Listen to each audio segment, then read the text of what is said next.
Hello friends, எல்லோரும் எப்படி இருக்கீங்க? நல்லா இருக்கீங்களா? சாப்பிட்டீங்களா? ஓகே, வாங்க வீடியோக்குள்ளே போகலாம். அதுக்கு முன்னாடி என் சேனலை சப்ஸ்கிரைப் பண்ணாதவங்க சப்ஸ்கிரைப் பண்ணுங்கள். பக்கத்துலேயே இருக்கிற பெல் பட்டனை கிளிக் பண்ணுங்கள். அப்போ தான் நான் போடுற வீடியோவை நீங்கள் மிஸ் பண்ணாமல் பார்க்கலாம். ஓகே, இன்றைக்கி நம்ம பார்க்க போகிற ரெசிபி ஒரு வித்தியாசமான ரெசிபி. பப்பாளி காயில் எப்படி ஒரு மிளகு வறுவல் பண்ணலாம் அப்படின்ட்டு பார்க்கலாம். இப்போ உங்கள் வீட்டில் சிக்கனோ மட்டனோ இல்லை அப்படின்ட்டு நீங்கள் கவலைப்பட வேண்டாம். ஒரு பப்பாளி காய் இருந்தால் போதும். அதை வச்சு நீங்கள் சூப்பராக ஒரு மிளகு வறுவல் தயார் பண்ணிடலாம். பாருங்கள், இப்போ பப்பாளி காயை வச்சு தான் நான் சூப்பராக ஒரு மிளகு வறுவல் பண்ணியிருக்கிறேன். இது உடம்புக்கு ரொம்ப ஹெல்த்தி. சில வீட்டில் ஒவ்வொரு குழந்தைங்க பப்பாளி பழத்தை சாப்பிட மாட்டாங்க.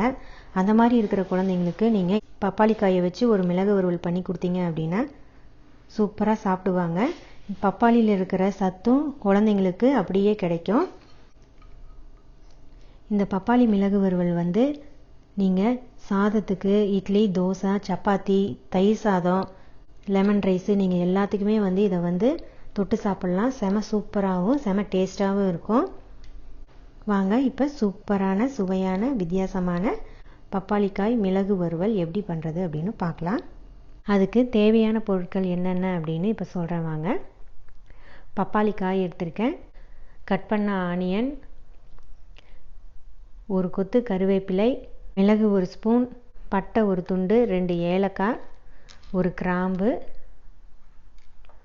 ஒரு துண்டு இஞ்சி, 5 பல் பூண்டு, அரைக்கிறதுக்கு கட் பண்ண வெங்காயம், கட் பண்ண தக்காளி, 1 ஸ்பூன் மல்லித்தூள், 1/2 ஸ்பூன் மிளகாய்த்தூள், தேவையான அளவு சால்ட்டு. நம்ம இப்போ மிக்ஸி ஜாரில் இஞ்சி, மிளகு, பட்டை, கிராம்பு, ஏலக்காய் எல்லாத்தையும் போட்டுடலாம். 1 ஸ்பூன் மல்லித்தூள், மிளகாய்த்தூள், கட் பண்ண ஆனியன், இதெல்லாம் போட்டு நல்லா மையாக அரைச்சிக்கலாம். இதை அரைச்சதுக்கு அப்புறமா நம்ம கட் பண்ணி வச்சுருக்கிற தக்காளியை போட்டு நல்லா மையாக அரைச்சிக்கலாம். வாங்க அரைச்சிட்டு வந்துடலாம். இப்போ பப்பாளியை தோல் சீவி எடுத்துட்டு சிக்கன் மாதிரி பீஸ் பீஸாக கட் பண்ணி வச்சுக்கலாம்.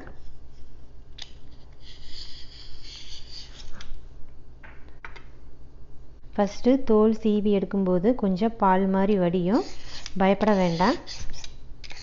அதை நம்ம வாஷ் பண்ணிவிட்டு இந்த மாதிரி தோல் சீவி எடுத்துக்குங்க. அப்புறம் நெக்ஸ்ட்டு பால் வராது. பாருங்கள், இதை பார்க்குறதுக்கு சின்ன குடமிளகா மாதிரியும் தெரியும், சின்ன பம்கின் மாதிரி தெரியும். ரொம்ப அழகாக இருந்தது. அதனால நான் இதை என் மரத்துலேருந்து பிச்சுட்டு வந்தேன்.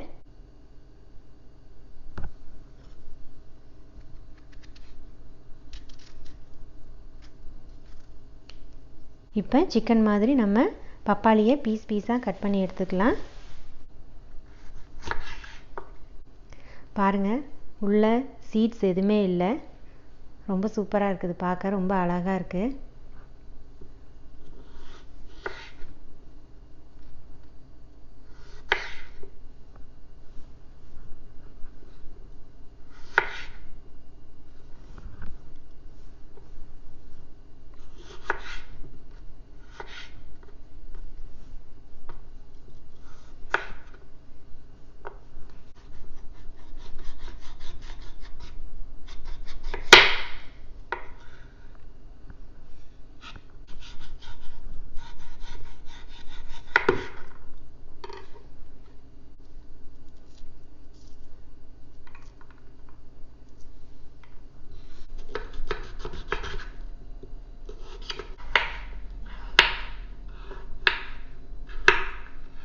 பாருங்கள், இப்போ நம்ம பீஸ் பீஸாக கட் பண்ணி எடுத்தாச்சு பப்பாளி காயை. குக்கர் ஹீட் ஆயிடுச்சு. 50 மில்லி ஆயில் ஊற்றுறேன். ஆயில் நல்லா ஹீட் ஆயிடுச்சு. கட் பண்ணி வச்சுருக்கிற ஆனியன் ஆட் பண்ணுறேன்.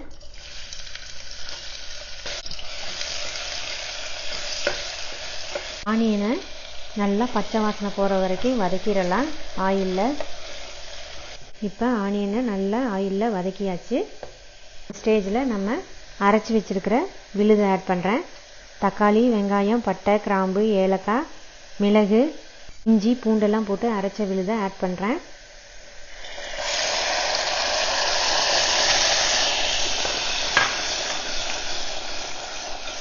இப்போ மசாலாவையும் ஆயிலில் கொஞ்சம் வதக்கிக்கலாம், பச்சை வாசனை போகிற வரைக்கும். தேவையான அளவு சால்ட் ஆட் பண்ணுறேன்.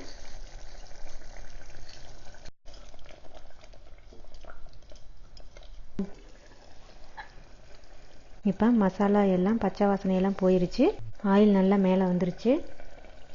இந்த ஸ்டேஜில் நான் கட் பண்ணி வச்சுருக்கிற பப்பாளி காயை ஆட் பண்ணுறேன்.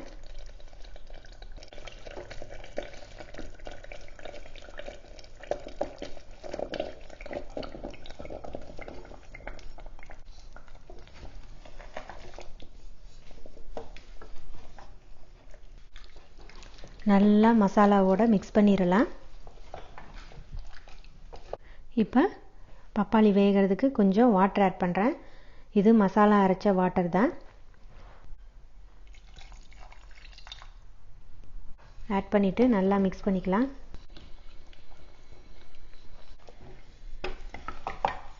சால்ட்டு கரெக்டாக இருக்கா அப்படின்னு செக் பண்ணிக்கோங்க. கொஞ்சம் மல்லித்தலை ஆட் பண்ணுறேன்.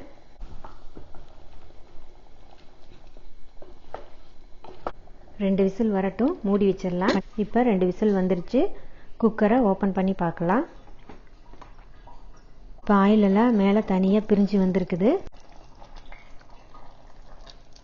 பாருங்கள். இப்போ சூப்பராக வந்துருச்சு. கொஞ்சம் கூட குழையாமல் நல்லா வந்திருக்குது. உப்பு காரம் எல்லாமே கரெக்டாக இருக்குது. பப்பாளியும் நல்லா வெந்துருச்சு. சிக்கன் மாதிரி நல்லா சூப்பராக வெந்துருச்சு. இந்த ஸ்டேஜில் ஒரு கொத்து கருவேப்பிலையை நான் ஆட் பண்ணுறேன். நல்லா பெரட்டிக்கலாம். இதை ஆயிலில் நல்லா பெரட்டிட்டு இப்போ கொஞ்சம் மல்லித்தலை ஆட் பண்ணுறேன். இப்போ நம்மளோட பப்பாளிக்காய் மிளகு வறுவல் சூப்பராக தயாராகிடுச்சு.